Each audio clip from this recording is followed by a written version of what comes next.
Welcome to the Walk-Thru with 5-Star Preps, the ultimate weekly live show that dives deep into the heart of high school football right here in East Tennessee. Powered by Triple F Training. Train like a pro. Each week, Jesse Smithy and the 5-Star Prep team takes you beyond the gridiron and into the stories that define Fall Friday nights in the hills of the Great Smoky Mountains. From the thrilling touchdowns to the hard-hitting tackles and the unsung heroes who make every game unforgettable, we've got it all covered.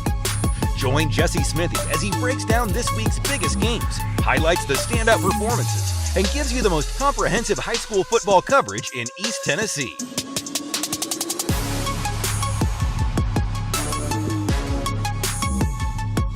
Now, catch us live on the Walk-Thru, presented by Triple F Training. Welcome into the Walk-Thru, the semi-final edition. I cannot believe we're already here. Paige Dower alongside Jesse Smithy, always here at Triple F. Such a great time. We've got volleyball in session, so they at least closed the doors this week because it can get quite rowdy over there. It was rowdy in here earlier. I mean, there's people everywhere, kids training, adults training, and that's what I love at this time of year. Even though it's getting cold outside, you can come in here and still get some work done. It shows you the dedication of the athletes here.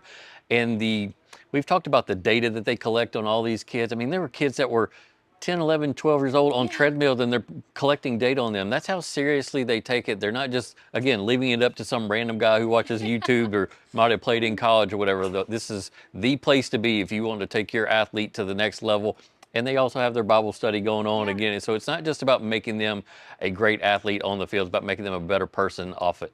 Yeah, and Lee Smith is here once again helping to lead that Bible study as well. Also coming up, we'll hear from Oak Ridge's head coach and Derek Rain. We'll hear from Sevier County's Todd Loveday, and so much more coming up on this show. But speaking of those two teams, we have to look back just quickly at the quarterfinals with Sevier County and West going to double overtime. Another heroic game for Sevier County. And it just kind of comes down to that final play. You know, Antoine Burdine is just outside the end zone when his elbows hit the ground, and it's a win for Sevier County. Were you anywhere near that position, that play? I know you're... Yes, it was on the left side of the goalpost. I was on the right side.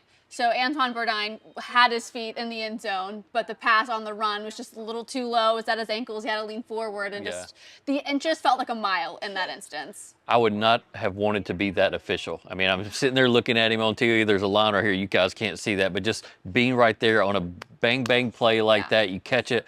I mean, if there had been a pylon cam or whatever, I've seen so many people tweet photos of whatever video they're watching on, and there's still no definitive angle. It's going to be a game and a play that's talked about for years. Sevier County, you see their players after the game holding Cinderella story or cardiac kids, and that's exactly what they are. Those terms usually don't apply to undefeated teams, but they are. They're exactly that. I mean, the way that they've beaten Powell and the way that they've beaten West over the last couple of weeks, there's something special. Yeah. And who knows if they go on to win state or not. There's a lot to be done over the next 2 weeks. But what a story it would be if they go on to win state and you look back at these monumental games. It's just, they seem like a team of destiny right now. And the guys that stepped up around Cooper Newman, their starting quarterback, has been unbelievable.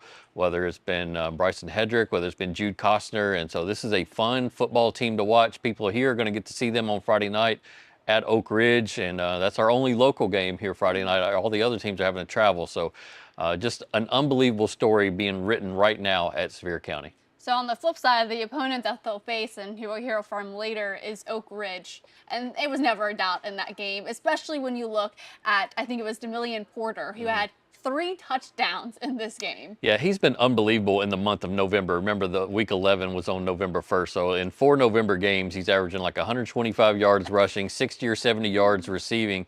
And we'll talk with Derek Rain, the head football coach at Oak Ridge, about him later on in the show. But he's definitely been one of the catalysts for this Oak Ridge football program that's had a number of injuries. And for him as a sophomore to step up and really help carry the pressure, the onus of scoring, along with Blaine Stansberry at quarterback, it's been something special to see. So we didn't know at what point, Paige, that second quadrant in Class 5A, you had Lenoir City, you had McMinn County, you had East Hamilton. We never really knew. No team really stepped up and said, okay, I'm seeing early signs that this might be the team that comes out of this quadrant. Yeah. And then last week is when we finally saw, you talk about that win over East Hamilton. They had a 1,700 yard rusher, and Oak Ridge went down there and shut it down. And they've been the first team in a while to be able to do that against East Hamilton. So should be a fun matchup. Oak Ridge is getting some players back healthy again, so it could be good on good. Yeah, and that's a good point too, because why they've been able to make this flip is definitely something that you and Derek Rain talked about. Also, Maryville, who the normalcy is back. They're back in the semifinals, which they've been here so many times before. And I was reading on 5starpreps.com about Maxer. So if you've not subscribed, absolutely do that, because the headline alone got me with the yes, sir. I was like, what's this all about? I mean, Mac had a game in this quarterfinal round. That's one of those dream games where everything, the ball just kind of finds your way and you find a way to score with it. So whether it's a defensive touchdown or an offensive touchdown or sacks or fumble recoveries, Max Sir was all over the place. And Will Jones, quarterback at Maryville, another underclassman doing big things in this area, and Price Davis back at full strength. We're seeing that with Maryville. So Maryville versus Oakland, we'll get into that here later in the show. We're used to seeing that movie in the state semifinals this time around, but for Maryville High School, it was imperative that they at least get back to the state semifinals after an abnormal 2023 when they lost in the second round of the playoffs. Absolutely. And what I thought was really impressive about their quarterback and Will Jones is that while he was only 8 of 16 on the night, those 8 passes went for 186 yards. Yeah, and he's really good at running the football too. People don't talk about his running ability enough, and it's one of the very underrated things about that football team. And I suspect he'll be using his legs quite a bit this Friday night at Oakland. Yep, and then we have our other quarterfinal game to highlight, and that was Anderson County, Greenville. There were so many question marks. Which way was this game going to go? You obviously had confidence in Anderson County, and that proved to be the right side. Yeah, and Greenville came out, again, playing on the road, got a good touchdown there early, a great start, exactly what you want to see, but Anderson County was really able to stifle their pass game, and that, I mean, we talked about Zayden Anderson on the show last week when we did a Zoom call with Eddie Spradlin, the head football coach at Greenville, and Zayden Anderson is a track star wide receiver. Unbelievable speed out there on their edge, been averaging 25, 30 yards a catch all season long. You know how many catches he had this past Friday night? That's a big 0. Ooh. And so that's a testament to the Anderson County staff and those players out there to shut that part of Greenville down and just rely on the run game, which they were able to handle. So Anderson County moves on, and I think they like their chances at getting back to the state championship game. On the flip side, how about Anderson County's Trent Strickland, who Davey Gillum after the game called him fearless? Yeah, arguably the best player on that football team, and a guy that I thought would get some serious looks from Mr. Football. He does everything for that team, whether it's receiving, playing cornerback, or in the secondary, returning kicks. He makes impacts every single week, and it was no different this past Friday night. Absolutely not. And then we have Coalfield, Oliver Springs, a late fourth quarter rally. They were trailing by 7, Coalfield was, in the fourth quarter. Then they ended up going to get it, but it wasn't without a failed 2-point conversion to make it a little more dicey. This game just always delivers, right? There was drama leading up to it. I'm not going to get into all that stuff leading up to the game throughout the week, and then once it happened on the field, there was drama again. You had Oliver Springs leading, as you mentioned, going into the fourth quarter, and Coalfield able to tack on 2 scores, had a big interception return for a touchdown, and that capped it for them. I had another interception late to seal it.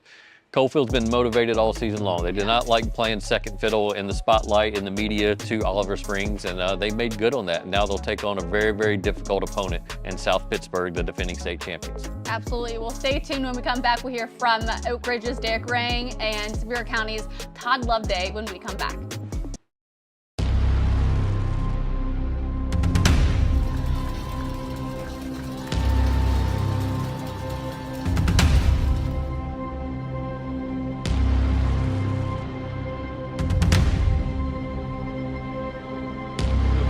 Levi Heidel, 16 Luke Treese, 33 Eli Jones.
When you shop at Elliott's, your journey is our purpose.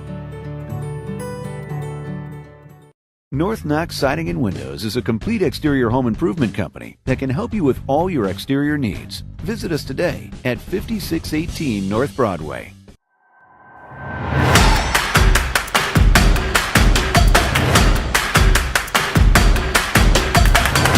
Back to the Walk-Thru, presented by Triple F. Jesse Smithy, now joined by Oak Ridge head football coach Derek Rang. And Derek, congratulations, you're in the state semifinals. Coaches always talk about practicing on Thanksgiving. What makes that week special? You've done it a few times. Yeah, I mean, I think the biggest thing that makes it special is you're still playing. And the way the calendars always fell, traditionally with Tennessee high school football, you know, the Thanksgiving practice kind of coincides with the semifinals, the Final Four. You're one game away from a state championship appearance. So I think that just adds juices to it. You're out of school. Probably a lot of these players will have family in town. So I think when you combine all that, it makes it special, and I think it really does. I think it's quite an accomplishment. We talked to our players about it today. You know, you all get a chance to practice high school football on Thanksgiving, and there's not a lot of people who say they can do that. Let's go back to the start of the year. I know we at 5-Star Preps are big on Oak Ridge. I think we had y'all in preseason top 10. You probably didn't like to see that because you saw all the things that need to be fixed here and there. What were the concerns with this football team going into 2024? Well, I mean, going into the season, we were super inexperienced. I mean, we were a young football team. Started the season out young, playing a lot of underclassmen. You know, small senior class, and you know, great kids. And you know, not a whole lot of them had a chance to win starting positions. So we knew going into the season, I guess it was kind of our goal. We knew maybe it was going to start out a little rocky. We were hoping to really improve a lot as the season went on and be able to peak in the playoffs. And then the fair game, we had a rash of injuries happen. Yeah. So it's kind of been quite the run, to be honest with you, Jesse, because we just had to overcome a lot of injuries, played Bearden shorthanded, and then we went down to Lenore City and played shorthanded again, found a way to gut that one out. And we went out and played Campbell County, kind of gutted that one out again. And then, you know, in the playoffs, you just go one game at a time. And, you know, we've saw Ray, McMinn, East Ham, all from the Chattanooga region. We've had guys step up. You know, obviously Blaine's done a great job from quarterback of just making these throws in the playoffs and kind of, you know, running the football a little bit. We've kind of morphed into a ball control, play good defense team, and that's been super successful in the playoffs. Yeah. At one point, you mentioned the injuries. You had Will Presley, who's kind of evolving into a Division I prospect. Yeah. You got Malik Howard, who was offered by Tennessee, and a number of others tied in for Oak Ridge.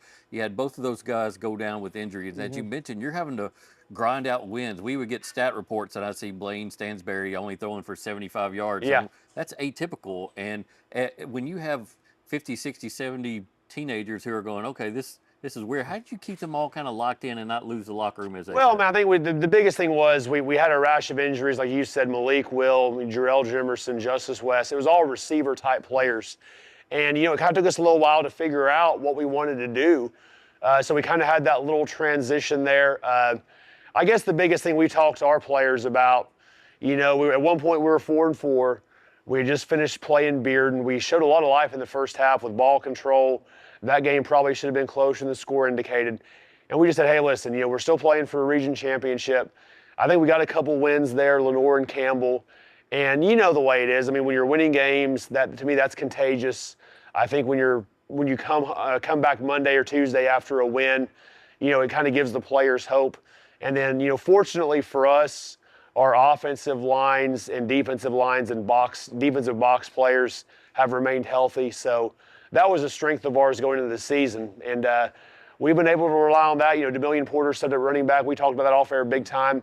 He's kind of been a pass catcher / running back.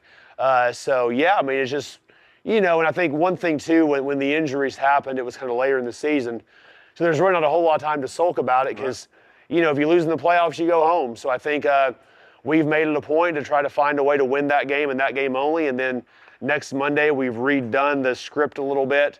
And here we are in the semis. So we're just proud of our team, our players, our coaching staff, how they've competed, fought, and battled to be where we are now.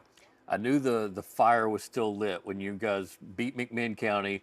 I had picked against you guys in that game, and Blaine Stansberry sending me the score on social media. And I was like, that guy's still after. Oh, yeah. The fire's still lit. How have you seen him really lead this team through all this adversity? Well, I mean, obviously Blaine's a tremendous kid first and foremost, and I think he's really done a great job of we've asked him to showcase his dual threat capability. He's ran the ball well in the playoffs, and then he's really made great timely throws in the playoffs as well. And I think the past couple weeks, McMinn, I think he was 20 of 25 for 278. Yeah. So you're basically pitching a perfect game, as they say in the baseball world. And then we go down to East Ham. He runs for 51 yards, makes some big plays with his legs, and then we're able to throw for another 170, whatever. So, I mean, he's kind of gotten into that rhythm a little bit.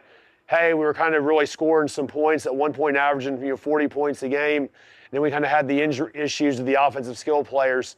So we've kind of now figured out a way to still throw the ball, and he's made some big-time throws here in the playoffs. Demillion Porter is a name that you mentioned just a few minutes ago at running back, young kid, and over the last month, really in November, his stats have just spiked tremendously, whether it's running the football or catching the football. Kind of discuss what he's been able to do and bring to the offense in various ways. Well, number one, he's obviously started out as a sophomore, so in our mind, he's a junior right now. He has a full season experience with him. He's stayed healthy. He's gotten a lot better.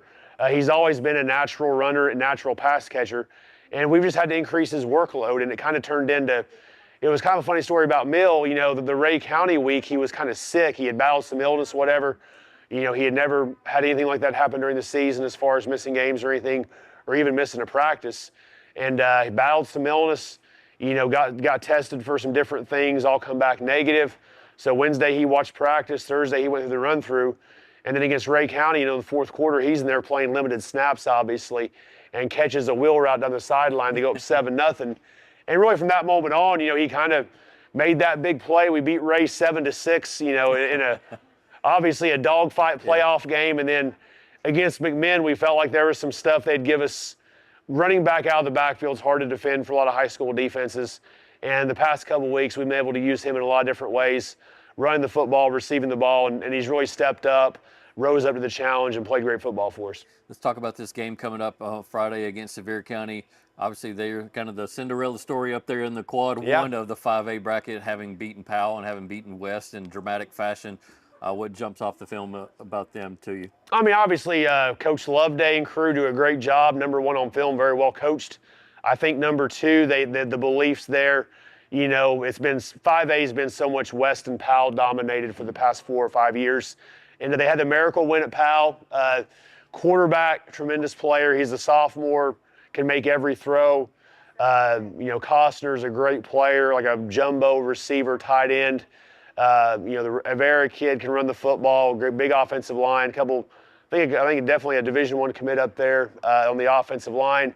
So they can run it, they can throw it. They're big and physical. Then on defense, linebacker plays really good. Secondary plays really good. They play a lot of athlete guys. They have a lot of depth this year. And special teams are on par too. So there's really no weakness with them. I think, they've kind of got that little monkey off their back, and you beat Powell at home in a crazy finish. Then you bust down to Sutherland and knock off the defending champs, another crazy finish. So, they're starting to believe a little bit. And we know we're going to have our hands full. But like we said today, our kids are resilient. We've been doubted and, we've been down and out all year. And we're still here standing. So, one of our program goals is to defend Blankenship. And we're going to do it with all we got. But, great football team for sure. Yeah, Blankenship Field on state semifinals. I've been to a number of games out there on state semifinals. It's going to be a special place. So make sure you guys catch that football game. Sevier County 13-0 at Oak Ridge, 9-4 Class 5A state semifinal this Friday night. Coach, appreciate you joining us thank you. on the show. Yeah. You guys don't go anywhere. Hey, earlier this week, the Mr. Football finalists were announced by the TSSAA and the Tennessee Titans. Here's a look at those before we go to break.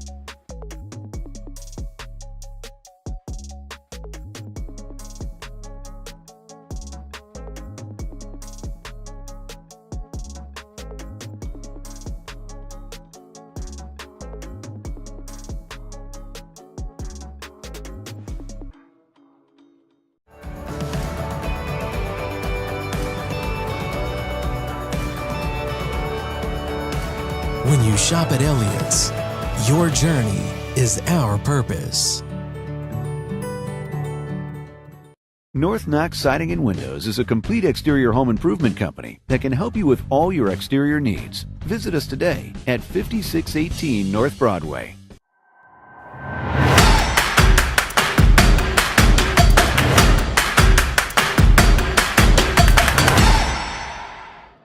Are you ready to take your career to new heights? Join the Tennessee Air National Guard and be part of an elite team safeguarding our skies, responding to crises at home, and supporting missions worldwide.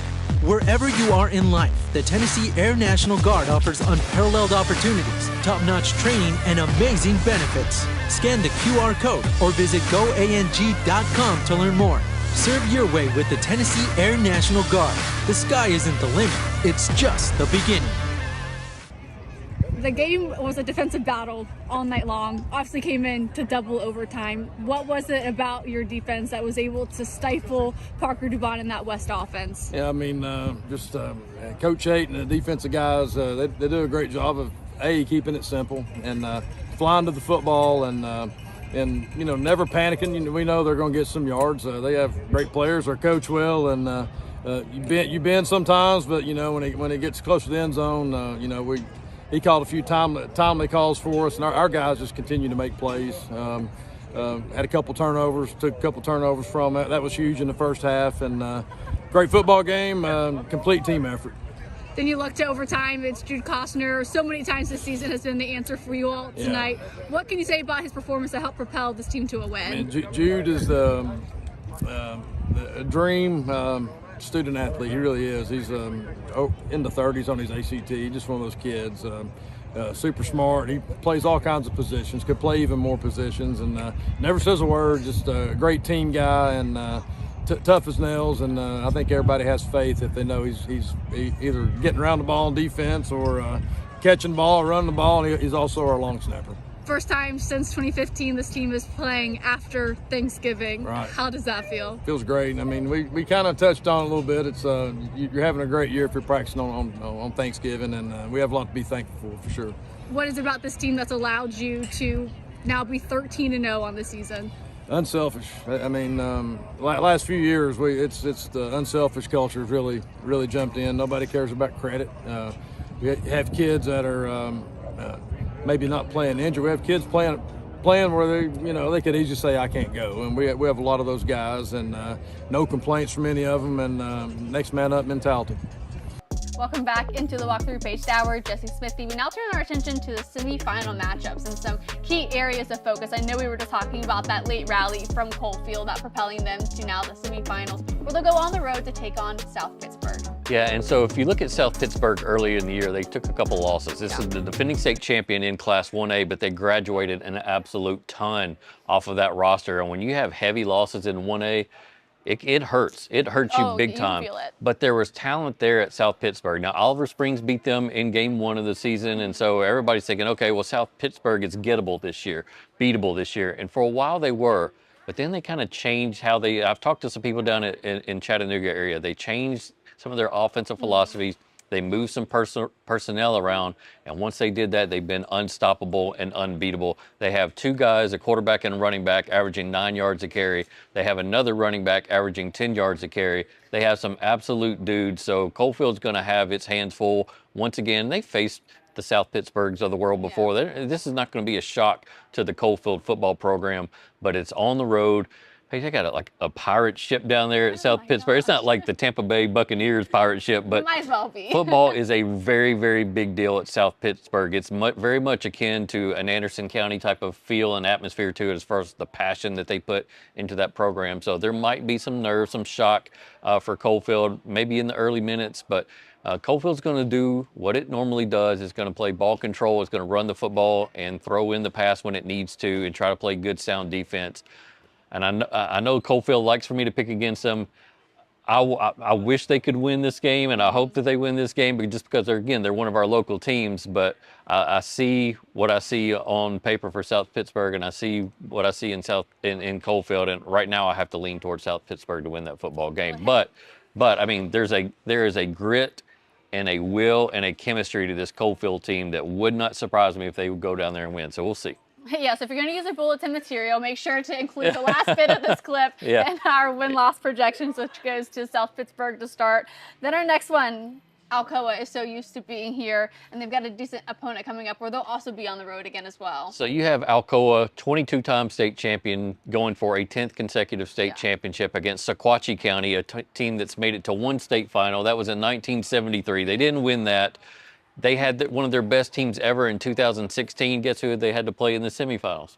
Alcoa, and Alcoa beat them 24-0. So Alcoa historically has been a stumbling block to Sequatchie County. There's been some other meetings as well. This is just a David versus Goliath in every sense. Sequatchie County lost its 6'3" quarterback to an injury right there at the tail end of the season. Now the kid that came in threw 6 touchdown passes in the very first postseason game, this playoff series. But this is just a mismatch in every sense of the word. We've talked about how Alcoa is motivated to win a 10th consecutive state championship in 3A and to win the 3A championship in their last year in 3A. This is Alcoa by a mile. And I know you and I had talked about it earlier in the show or last week, and you talked to Eli Owens and Graf, and they both mentioned how they don't really view this as a chance to get their 10th in a row, but just that they do want to take it week by week, which is just kind of coach speak in a sense, but highlights kind of the culture and system they've built. They've all had so much success, whether it's basketball, whether it's football, whether it's whatever sport, they want to cap their careers the right way. And so you're going to see an even more motivated Alcoa team these last 2 weeks. Absolutely. And then we have Anderson County, who's going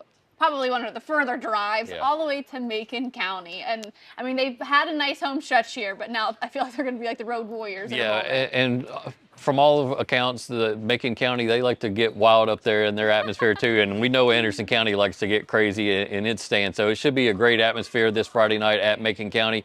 Macon County is led by Gabe Borders. He is an athlete at the quarterback position, and he's been a Mr. Football finalist many times over now. He has a twin brother on the team that's very, very good as well. They have a couple guys with speed, and that's what when hearing from Anderson County, they say, hey, we got to stop these 2 guys, and if we can do that, we got a really good chance to win. This Anderson County football team has stopped Powell, it stopped the Greenvilles of the world. It's seen anything and everything this year. It's ready to compete for another state championship. They get the win at Macon County, I think by 14 points or more. Wow. Okay. Well, we're going to continue our win-loss projection for our Waffle House segment when we get to Oak Ridge and Sevier County. You mentioned Sevier County kind of being like that team of destiny. Well, they've never had a 13-0 regular season or season. They've only had one like undefeated season, but that was just 10 wins. So many years ago. I think it was 2009. So maybe when these kids were like maybe in elementary school or something. But it's been a long time since they've had a season like this. Right, and they had Deuce Wallace at quarterback maybe 8 years ago, and they made it to a state championship game, and they didn't win that one. But you're right. I mean, a lot of these kids have never been to this stage, and you wonder how they'll be under the bright lights of the state semifinals. But they fared just fine against Powell. They fared just fine at West last week. And even though when things might go wrong or maybe the offense stalls out just for a little bit of the game, it doesn't seem to faze them. Though they just keep coming at you until it finally starts clicking again. And Cooper Newman's been able to do that. I mean, really impressed with him as a sophomore, handling many difficult defenses, seeing all types of adversity and throwing at him on the field. And the guy just keeps coming at you. For Oak Ridge, I mean, huge tip of the cap. I've doubted them. We talked in the last segment with Derek Rain, and he even said, like, hey, so many people have counted this out. And that's just because of the injuries and the things that have gone wrong. And they're a young team. They're a young team, and so they just weren't showing it at times. But they've pieced it together, and hats off to them. All the credit in the world to Derek Rain being able to keep that team together. Oak Ridge is great in that it has expectations in its community. They want to win state championships. They want to be relevant in the state. And when things don't go well on the field, they get vocal about it. And when the noise starts going around teenagers, they can get distracted. Oak Ridge's coach has been able to keep that team focused and get them to this point. So that's commendable for Oak Ridge. But again, Paige, there's just something special brewing with this Sevier County team. I'm going to go with the Smoky Bears. Yeah, and even like despite the records, this couldn't be a matchup of 2 teams that had more momentum than what we're seeing right here. So yeah, I can't wait for it. It's going to be a good one. They're colliding at just the right time. Then we'll get to Maryville and 6A with Oakland, who you kind of teased to a moment ago about this kind of being like a state championship caliber matchup. And so many times these teams have met in the semifinals. Yeah. And whoever wins this matchup, more times than not, have gone on to win the state title. Absolutely. I think from 2014 to 2022, 9 consecutive state semifinals. Yes. Maryville versus Oakland. Yeah. And Oakland won the last 3 in 2020, 2021, 2022, and went on to win state championships, I believe. And they kind of owned the series in that 9-year span, 5-4. And so it's been back and forth. And it was weird last year not seeing Maryville get to that state semifinal round to play Oakland. Oakland ended up going on to lose that state championship game in 6A last year on a rain-soaked night in Chattanooga. But this is very much an opportunity for Maryville to reestablish itself as one of the powers in 6A football again. It's weird how one off year can kind of change the narrative around that program, but it certainly has. And from people I've talked to out of the middle part of the state say, this Oakland team is good, but it's not as dominant as you've seen Oakland teams in the past. They've barely beaten Blackman, or they've barely beaten Riverdale twice. They lost to a game. They lost a game earlier this season they probably shouldn't have. So it's a gettable win for Maryville. Now they're going to have to go down there, run the football, convert on 3rd down, convert on 4th down, keep Oakland off the field. Yeah. Oakland has DeJuan Morris, running back, who just flipped his commitment from USC to Tennessee this week. Extremely great player. Craig Tutt at running back, extremely great player. He's a Division I caliber. So Oakland still has some dudes. They still have some athletes, but this is a winnable game for Maryville, unlike the 2022 where they were tremendous underdogs. Yeah. I like Maryville to win. I'm picking Maryville to win. Okay. I think that's a good pick. Yep. But, you know, when you do kind of talk about like this narrative and Maryville kind of getting back to that, because it had been so long since they weren't at least in the semifinals in this long stretch of their program, what do you think maybe the message is from their coach kind of to like make sure that they're locked in for this game? I don't think at this point that they're going to have to create some tremendous rah-rah speech. Maryville players, there's still a lot of players on that roster that have had tough losses to Oakland, and they know what this game means. So, it's a chance for them to go down there and show them they're Maryville still, and they're going to have to hit a big play or two over the top, timely pass plays. So many things are going to have to go their way, but again, it's a winnable football game. I like Maryville to win it. I think they're going to get back to the state championship, and I think they play Ravenwood. Yeah, that'll be a fantastic matchup too if that happens the next round. But thank you all so much for watching. Make sure to subscribe on 5starpreps.com for the latest on high school sports. You have so many great articles up right now. But thank you all so much for watching, and we'll be back next week with hopefully a few more teams to cover in the state championship.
Welcome to the Walk-Thru with 5-Star Preps, the ultimate weekly live show that dives deep into the heart of high school football right here in East Tennessee.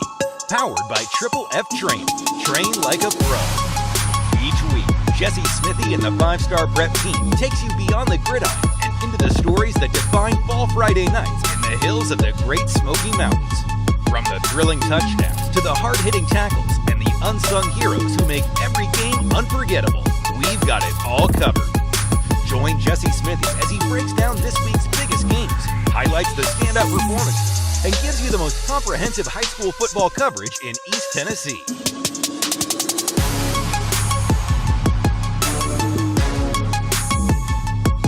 Now, catch us live on The Walk-Thru, presented by Triple F Training.